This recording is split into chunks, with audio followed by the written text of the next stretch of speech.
বড় ধরনের একটি ঘূর্ণিঝড় মানে হারিকেন কির্ক আঘাত হানতে পারে ব্রিটেনে। তবে সেটার আগে গত সেপ্টেম্বর মাসে এই যে আবহাওয়ার যে খারাপ পরিস্থিতি ছিল সেটার একটি পরিসংখ্যান দিয়ে নেই। সেটা হচ্ছে যে সেপ্টেম্বর মাসে প্রায় 115 মিলিমিটার বৃষ্টিপাত হয়েছে ব্রিটেন জুড়ে, এবং যেটা সাধারণত সেপ্টেম্বরে যেই ধরনের বৃষ্টিপাত হয় তার চাইতে 300 গুণ বেশি বৃষ্টিপাত হয়েছে ব্রিটেনে।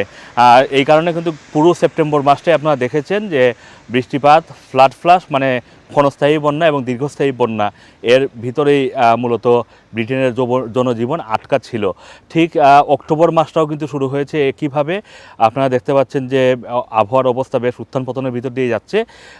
এই অক্টোবরের প্রথম সপ্তাহে এসে একটি নতুন করে হারিকেনের সতর্কতা দেওয়া হচ্ছে। হারিকেনটি যদিও ব্রিটেনে আঘাত হানবে বেশ দুর্বলভাবে, কিন্তু এটা সূত্রপাত হয়েছে কেপ ভার্ডে আইল্যান্ডের আরও 1000 মাইল দূরে। সেখান থেকে এই হারিকেনটি বর্তমানে ক্যাটাগরি 1 হারিকেন। যে ক্যাটাগরি 1 হারিকেনে বিল্ডিং যে বাসস্থানগুলো থাকে সেগুলোর ক্ষতিগ্রস্ত হওয়ার সম্ভাবনা থাকে, সেই কারণে এটাকে ক্যাটাগরি 1 হারিকেন বলা হয়। তবে এটা ফ্রেঞ্চ উপকূল এবং ব্রিটেনের যেই সমুদ্র তীরবর্তী অঞ্চলগুলিতে এটা আস্তে আস্তে হয়তো ক্যাটাগরি 3 হারিকেনে রূপান্তর হতে পারে, যেটা অপেক্ষাকৃত দুর্বল থাকবে।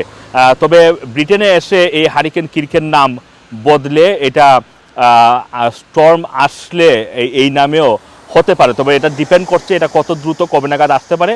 ধারণা করা হচ্ছে যে এটা এই উইকেন্ডের মধ্যেই এটি ব্রিটেনে এসে আঘাত হানতে পারে।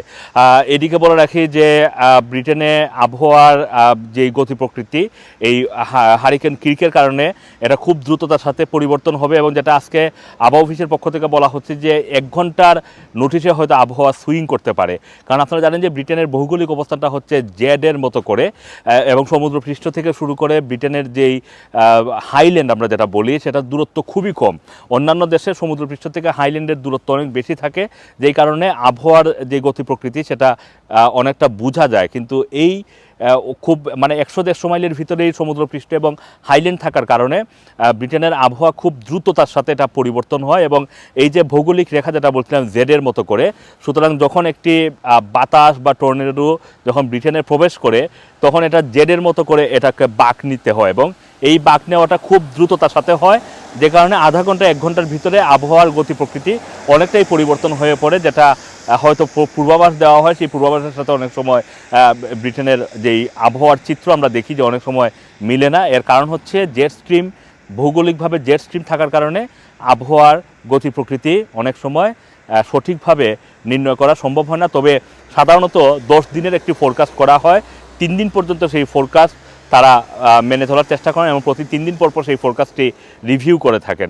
তো এই হচ্ছে ব্রিটেনের এই অক্টোবর মাসের প্রথম সপ্তাহে আবহাওয়ার সর্বশেষ খবরটি আপনাদেরকে জানিয়ে দিলাম, যেটা পুরো অক্টোবর মাসেও হয়তো বৃষ্টিপাত এবং ফ্লাড এই ধরনের ভিতর দিয়েই ব্রিটেন এবং রাজধানী লন্ডনবাসীর জীবন পার করতে হবে। Assam Masum, Rana TV, London.